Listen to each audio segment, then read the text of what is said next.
வணக்கம், நான் பிரபு. இன்றைக்கு Photosho CCயில் Parallax 2.5 எஃபெக்ட் எப்படி செய்கிறது பார்க்க போகிறோம். இந்த ஸ்க்ரீனில் இருக்கிற எஃபெக்ட் தான் பார்க்க போகிறோம். என்னென்னு சொன்னால் இது அடிப்படை டியூட்டோரியலில் கொஞ்சம் அட்வான்ஸ் ஆனது. அடிப்படை தெரியலைன்னு சொன்னால் இதை கொஞ்சம் பார்க்குறது கஷ்டமாக இருக்கும். ரெண்டாலும் நான் டிஸ்கிரிப்ஷனில் முழு விவரம் கொடுத்துருக்குறேன், என்னென்ன அடிப்படை இதுக்கு தேவைன்னு சொல்லி. இதை பார்த்துட்டு நீங்கள் அதை போய் செய்துட்டு வந்துட்டு திருப்பி இதற்கு வந்தீங்கன்னா இது ஈஸியாக இருக்கும். ஓகே, இப்போ நான் ஃபோட்டோஷாப்புக்குள்ளே போய்க்கொள்கிறேன். எனக்கு தேவையான அளவில் ஒரு ஃபைலை போட்டுக்கொள்கிறேன். இப்போ இதில் நான் கொஞ்சம் படம் ஏற்கனவே டவுன்லோட் பண்ணியிருக்கிறேன். அதில் இருந்து ஒரு படத்தை கொண்டு வரேன், அதாவது இந்த படத்தை கொண்டு வரேன். இதுதான் எங்களுக்கு மெயின் ஸ்க்ரீனுக்கு தேவையானது. இதை கொஞ்சம் பிறப்பிச்சு கொள்கிறேன், அதாவது இந்த ஏரியா கவர் பண்ணுற மாதிரி கொஞ்சம் இப்படி மேலே கொண்டு வந்து கொள்கிறேன். இப்போ என்ன செய்யணும்னு சொன்னால் இந்த மனிதரோட இருக்கிற இந்த பனிப்பகுதியோண்டாகவும் இந்த மலைப்பகுதியை தனியாகவும் இந்த பேக்ரவுண்ட் அதாவது ஸ்கை பகுதியை இன்னொரு பகுதியாகவும் பிரித்து கொள்ளணும். அப்போ அதுக்கு என்ன செய்கிறேன்னு சொன்னால் முதல்ல இந்த மனிதரண்ட பகுதியை நான் வெட்டிக்கொள்கிறேன். வெட்டுறதுக்கு நான் பென் டூல் மூலம் வெட்டுறேன். நீங்கள் ப்ரஷ் டூல் மூலமோ இல்லாட்டி வேறு இதில் இருக்கிற ஆப்ஷன் மூலமாக வெட்டிக்கொள்ளலாம். இந்த வெட்டுறதை நாங்கள் ஏற்கனவே விரிவாக பார்த்துருந்ததால் இதில் கொஞ்சம் ஸ்பீடாக பார்த்துக்கொள்கிறேன்.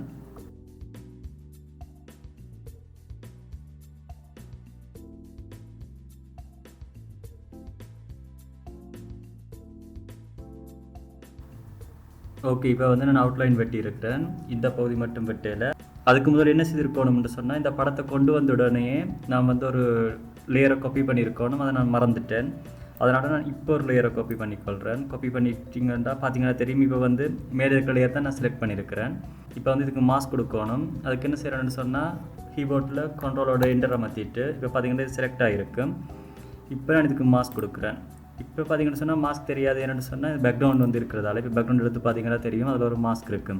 இப்போ பார்த்தீங்கன்னா இதில் ஒரு பிரச்சனை இருக்குது. அப்போ அதையும் நாங்கள் வெட்டிக்கொள்வோம். அதையும் கொஞ்சம் வேகமாக பார்க்கலாம். இப்போ அந்த பகுதியை செலக்ட் பண்ணிவிட்டு அதுக்கு நான் கலரை கொடுத்துக்கொள்கிறேன். அதை மாஸ்கில் வச்சு கீபோர்டில் கண்ட்ரோலோட பேக் ஸ்பேஸை மாற்றி அந்த வெள்ளை கலரை இந்த வெள்ளை கலரை கொடுத்துருக்குறேன். இப்போ பார்த்தீங்கன்னு சொன்னால் இது இந்த மனிதரண்டையும் இந்த பனியின் உருவமும் நாங்கள் சொன்ன மாதிரி வெட்டியிருக்கிறோம். இப்போ அடுத்ததாக என்ன செய்யணும்னு சொன்னால் இந்த மனிதரண்ட உருவத்தை மறைச்சிட்டு இப்போ நான் என்ன செய்ய போகிறேன்னு சொன்னால் இந்த மேலே பகுதியை மட்டும் வெட்ட போகிறேன். அதுக்கு என்ன செய்யணும்னு சொன்னால் அதுக்கு நான் மினக்கட்டு கொண்டிருக்காமல் பென் டூல் மூலம் இதை செலக்ட் பண்ணிவிட்டு மாஸ்கை போட்டுட்டு மாஸ்க் டூல் மூலம் வெட்டிக்கொள்கிறேன். இப்போ என்னென்னு சொன்னால் இது எங்களுக்கு மேலையாக மட்டும்தான் இருக்கணும். இந்த இவெட்ட உருவம் தேவையில்லை. அப்போ இந்த இவெட்ட உருவத்தை அழிக்கிறது அப்படின்னு சொன்னால் அதுக்கு இன்னொரு லேயரை போட்டுட்டு கீபோர்டில் எஸ்ஸை மாற்றி இந்த டூல் எடுத்துக்கொள்கிறேன். இந்த டூலை பற்றி ஏற்கனவே நாங்கள் பார்த்துருந்தேன். நாங்கள் அந்த டூல் எடுத்துக்கொள்கிறேன். இப்போ இதில் கிளிக் பண்ணிவிட்டு எங்களுக்கு தேவையில்லாத அந்த உருவத்தை மறைச்சிக்கொள்கிறேன். இப்போ மேலையையும் நாங்கள் சரியாக வெட்டி இருக்கிறோம். இப்போ அடுத்தது என்ன செய்ய போகிறோம்னு சொன்னால் ஸ்கை பார்க்கணும். ஸ்கை இந்த ஸ்கையை நான் ஏற்கனவே இதில் இருந்த ஸ்கையை யூஸ் பண்ணாமல் திரும்ப இன்னொரு ஸ்கை தான் யூஸ் பண்ண போகிறேன். அதுக்கு ஏற்கனவே டவுன்லோட் பண்ணி வச்சுருக்கிறேன். அதிலிருந்து அந்த கொண்டு இப்படி போடுறேன். இப்போ இதை நான் கொஞ்சம் பிரிப்பிச்சுக்கொள்கிறேன் ஸ்க்ரீனுக்கு ஏற்ற மாதிரி. இப்போ ஸ்கை கீழே இருக்கணும், அதால் அதை கொண்டு பின்னுக்கு போடுறேன். அதுக்கு நான் ஸ்கை என்று ரீநேம் பண்ணிக்கொள்கிறேன். இப்போ இந்த மேலையை ரெண்டையும் ஒன்றா சேர்த்து, அதாவது இந்த ரெண்டு லேயரையும் ஒன்றா சேர்த்து நான் டைனமிக் ஆப்ஜெக்டாக மாற்றுறேன்.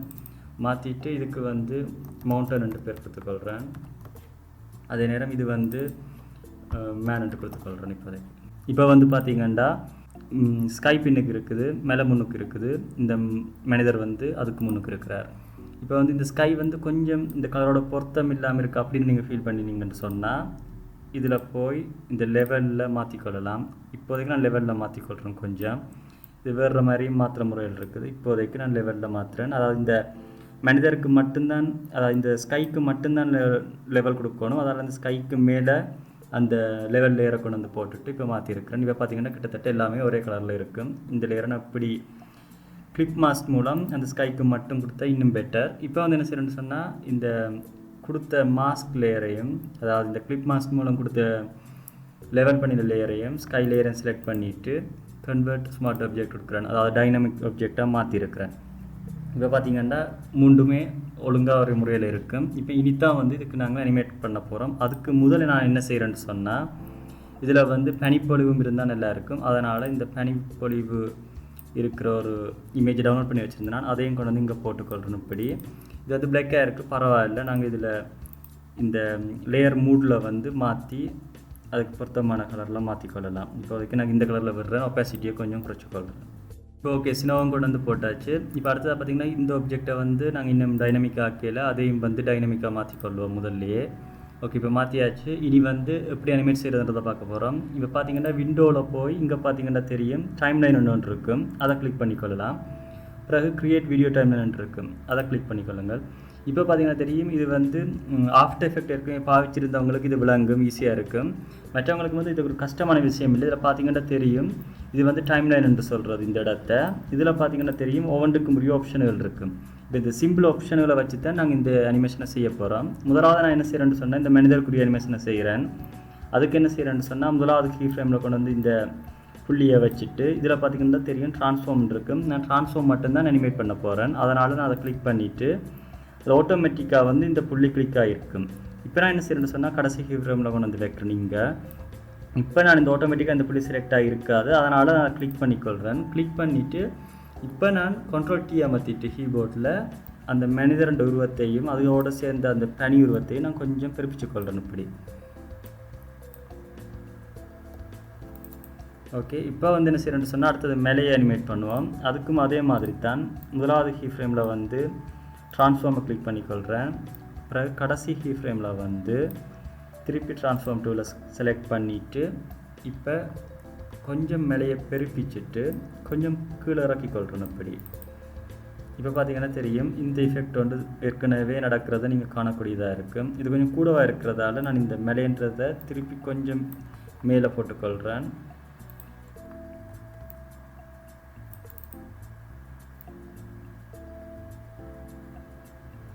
அடுத்ததாக வந்து என்ன செய்யணும்னு சொன்னால் இந்த ஸ்கையை வந்து அனிமேட் பண்ணணும். அதுக்கும் அதே மாதிரி தான். இப்போ நான் வந்து ஸ்கைக்கு போகிறேன்.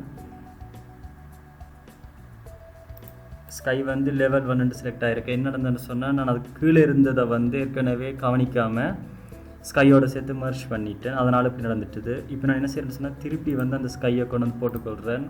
இது வந்து நான் விட்ட பிள்ளை நார்மலாக இந்த பிள்ளை வராது உங்களுக்கு. இப்படி போட்டுட்டு இப்போ இதை மறைச்சிக்கொள்கிறேன். இந்த ஸ்கையை வந்து இப்போதைக்கு நான் எதுக்குமே டைனமிக் ஆப்ஜெக்டாக மாற்றிக்கொள்கிறேன். மாற்றிட்டு ஸ்கைட்டு பேர் எடுத்துக்கொள்கிறேன். இப்போ வந்து பார்த்தீங்கன்னு சொன்னால் நான் ஸ்கையை வந்து இந்த புள்ளியில் வச்சு போட்டதால் இதுக்கு பிறகு வந்திருக்கு. அதை நான் இப்போ இழுத்துக்கொண்டு வந்து இங்கே விடலாம். விட்டேன்னு சொன்னால் முதலாவது பாயிண்டிலேருந்து எங்களுக்கு தேவையான ஸ்கை தான் அதில் இருக்கும். இப்போ நான் இந்த ஸ்கை அனிமேட் பண்ணுறேன். அதுக்கு இந்த கீ ஃப்ரேமை முன்னுக்கு வச்சுட்டு வளவு மாதிரியே தான் இதை கொடுத்துட்டு கடைசி ஃப்ரேமில் வந்து திருப்பி இந்த புள்ளியை அமர்த்திட்டு Ctrl+T அமர்த்தி ஸ்கையை அப்படி மூவ் பண்ணிக்கொள்கிறேன். ஓகே, இப்போ வந்து கடைசி அனிமேஷனாக நாங்கள் என்ன செய்யணும்னு சொன்னால் இந்த ஸ்னோவை வந்து அனிமேட் பண்ண போகிறோம். அதுக்கும் பலம மாதிரியே தான்.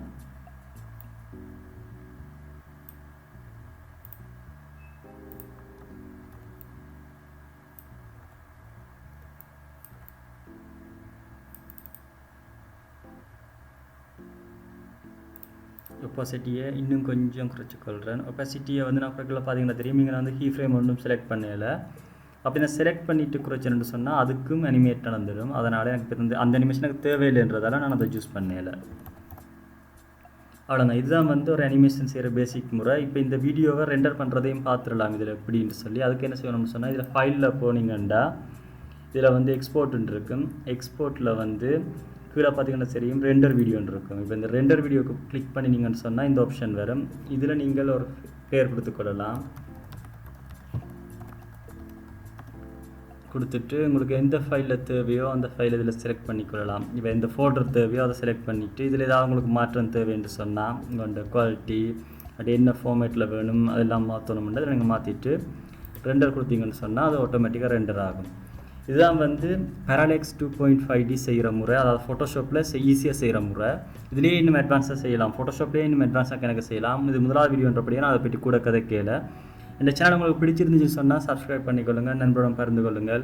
உங்களுக்கு ஏதாவது சம்மந்தமான டவுட் இருந்துச்சுன்னா நீங்கள் என்னோட கமெண்ட் மூலம் கேட்கலாம், என்னோட சோஷியல் நெட்வொர்க் மூலம் கேட்கலாம். உங்களுக்கு வேறு ஏதாவது டியூட்டோரியல் தேவைன்றாலும் கேட்கலாம். இன்னொரு நண்பர் என்னோட ஆண்ட்ராய்டை பற்றி கேட்டிருந்தவர். ஆண்ட்ராய்டை வந்து உடனடியாக விளங்கப்படுத்தல. அதில் ஏனென்றால் அதுக்கு முதல் கணக்கை நாங்கள் பார்க்க வேண்டியிருக்குது. அந்த நண்பர் கேட்டதுக்காண்டி மிக விரைவில் நான் அந்த டியூட்டோரியலை போடுறேன். உங்களுக்கு ஏதாவது டவுட் இருந்தால் கேட்கலாம். நன்றி. அடுத்த வீடியோ டியூட்டோரியலில் சந்திப்போம். வணக்கம்.